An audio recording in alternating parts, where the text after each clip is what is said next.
શિવસ્ત્રોત, બરાબર, એનો અર્થ શું છે? શિવસ્તોત્ર કે શિવસ્ત્રોત? શિવસ્તોત્ર. શિવસ્તોત્ર. શિવસ્તોત્રમાં આપણે જો જોવા જઈએ તો કલ્યાણકારી. શિવનો અર્થ જ થાય, સંસ્કૃત ગ્રામર જો તમે કાઢો તો સંસ્કૃત ગ્રામર પ્રમાણે શિવનો અર્થ થાય કલ્યાણ. કલ્યાણ અને શિવ બંને એકબીજાના સમાનાર્થી શબ્દ છે. એમાં બંનેમાં બેઝિકલી કોઈ જ ફરક નહીં. શિવજી મૂળ કલ્યાણના અધિપતિ દેવતા છે. તમે વિષ્ણુ ભગવાનની પૂજા કરો ને તો વિષ્ણુ ભગવાન તમારું ધીરે ધીરે ધીરે ધીરે કરીને બધું જ લઈ લે. કારણ કે વિષ્ણુ મોક્ષના દાતા છે. આ 184 ફેરામાંથી તમને બહાર કાઢવાનું કામ કરી શકે શ્રીહરિ વિષ્ણુ. અને તમને સંસારી બધા જ સુખ આપે એ શિવજી. શિવજી બહુ જલ્દી પ્રસન્ન થાય, બહુ જલ્દી આપી દે, કારણ કલ્યાણકારી દેવ છે. અને કલ્યાણ કયા અર્થમાં? સાંસારિક દૃષ્ટિએ. પછી તમે એનાથી પરે જઈને, જેવી રીતે બિલ્વપત્ર આપવામાં આવે કે બિલ્વપત્રની અંદર 3 તત્વો હોય. બિલ્વપત્ર 3 વસ્તુઓનું ઘોતક છે, સત્વ, રજસ અને તમસ. અને એનાથી પરે જવાનું છે આ જીવને, કલ્યાણના માર્ગ ઉપર આગળ જવાનું છે. તો શિવ સ્તોત્ર જે ખરું એ શિવ સ્તોત્ર તમને ખરા અર્થમાં શિવજીની સાથે, એટલે તમારા ખરા કલ્યાણના માર્ગમાં લઈ જાય. શિવજી તમને દુનિયાની બધી સંપત્તિ આપી દે. તમારે જો બહુ જ ધન સંપત્તિ, ગાડી, બંગલા બધું જોઈતું હોય તો લક્ષ્મીજીની આરાધના કરવાની જરૂર નથી. કારણ કે લક્ષ્મીજી શ્રીહરિના પત્ની છે, એ શ્રીહરિ જે કરશે એ જ કરશે. પણ જો તમારે બહુ જ પૈસો જોઈએ, તમારે બહુ જ સુખ સુવિધાઓ જોઈએ, શિવને ભજો, બધું ફટાફટ મળવા માંડે. તો એવું કલ્યાણ જે ફક્ત સંસારિક સુખ આપે છે ત્યાં સુધી એ શિવ આરાધના કહેવાય. પણ જો તમે શિવ સ્તોત્ર દ્વારા આરાધન કરો તો તમે ખરા અર્થમાં શિવને પામવા ઈચ્છો છો તો આ બધાને છોડી દો પાછળ. અને ખરા રૂપમાં શિવ પોતે પોતાના ઉપર કશું જ નથી રાખતા. એમનું આખું ચરિત્ર બધું અમંગલ છે. ભસ્મ ચોળે ને જટાઓ રાખે ને સાપ રાખે ને વાઘ્યાંબર પહેરે, પણ મંગલાધિપતિ બધું જ તમને આખા દુનિયાનું મંગલ આપી શકે એટલું એમની જોડે છે. તો શિવ સ્તોત્ર દ્વારા તમે શિવની એવા અર્થમાં આરાધના કરીએ અથવા કરો કે જેના દ્વારા તમારું ખરા અર્થનું મંગલ થાય. અને એવું કહેવાય, આ શાસ્ત્રની દૃષ્ટિએ કહું છું તમને, કે જ્યારે તમે બહુ શિવભક્તિ કરો ને ત્યારે એક સમય એવો આવે કે પછી શિવજી તમારી ધીરેથી આંગળી વિષ્ણુના હાથમાં પકડાઈ દે. તમે કોઈ પણ દેવી દેવતાની પૂજા કરો, એની મારા પોતાના અનુભવથી તમને કહું છું કે તમે કોઈ પણ દેવી દેવતાની જો ત્યારે તમારી ભક્તિ પરિપક્વ થઈ જાય પછી એ દેવી દેવતા તમને પોતાની પાસે ના રાખે. એ ધીરેથી તમારી આંગળી વિષ્ણુના તરફ મોકલી દે. પછી તમે આખું જન્મ તમે ઓમ નમઃ શિવાય બોલતા હો ને પછી તમારી ભક્તિ પરિપક્વ થયા પછી તમને એવું લાગે કે મારા મોઢામાં કદી નથી કરતો ઓમ નમો ભગવતે વાસુદેવાય ક્યાંથી આવી ગયું? કારણ કે તમારા આરાધ્ય હવે તમારું પ્રાઇમરી કહો કે સેકન્ડરી કહો લેવલ પૂરું થયું. Now you are a university students. Now you have to go to university. એટલે પછી એ બાજુ ધીરે, કારણ કે પોતે બંને અલગ છે નહીં.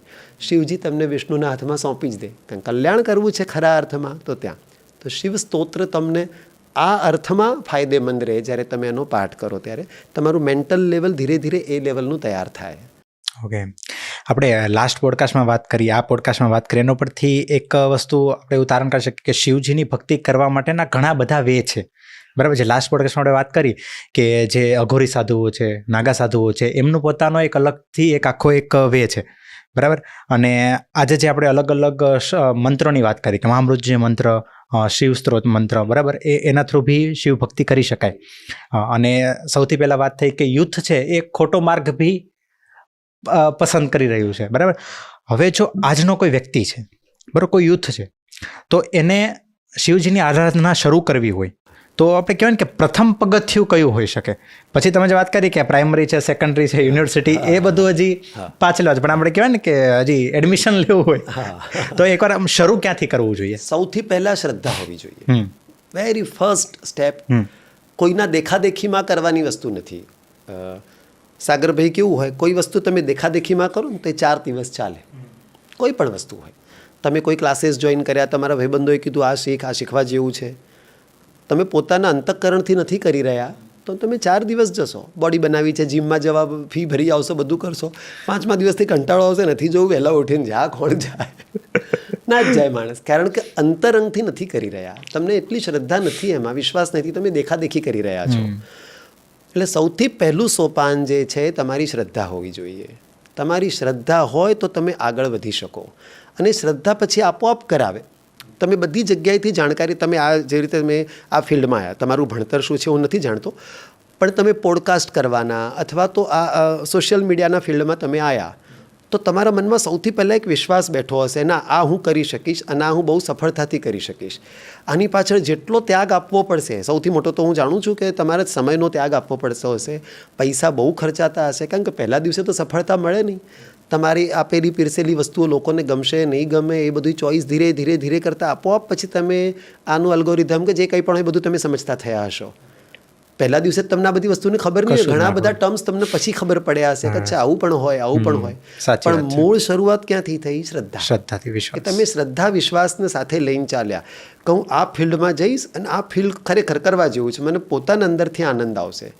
એટલે પહેલું સ્ટેપ કે હું આધ્યાત્મિક છું, આના માટે જ આવ્યો છું, બીજું બધું કરું છું. રેલવેના જેમ 2 પાટા હોય, એક પાટા ઉપર કદી ગાડી ચાલે નહીં, એક પાટાઓ સંસારનો ચાલતો હોય તો સાથે સાથે બીજો પાટો મારા જીવનનો ભક્તિનો જ હોવો જોઈએ, આધ્યાત્મિક હોવો જ જોઈએ. પછી મને જ્યાં પણ મળે, કોઈની નુક્સ જોયા વગર કે ક્યાંય બહુ વિવાદોમાં પડ્યા વગર જે મને સારું મળે છે એનું હું ગ્રહણ કરું.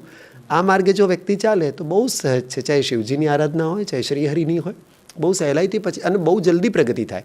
પ્રગતિ નહીં, બહુ જલ્દી વહેલી પ્રગતિ થાય, કારણ કે મૂળ તત્વ તમારામાં આવી ગયું શ્રદ્ધા. તો આ એનું મૂળ સોપાન આ. બાકી જો તમારી નીચેનું એ જ તળિયું જ બનેલું નહીં હોય તો પછી ઉપરથી ગમે એટલું નાખો, નીચેથી બધું વયું જ જવાનું છે. એટલે શ્રદ્ધા વિશ્વાસ બહુ મોટી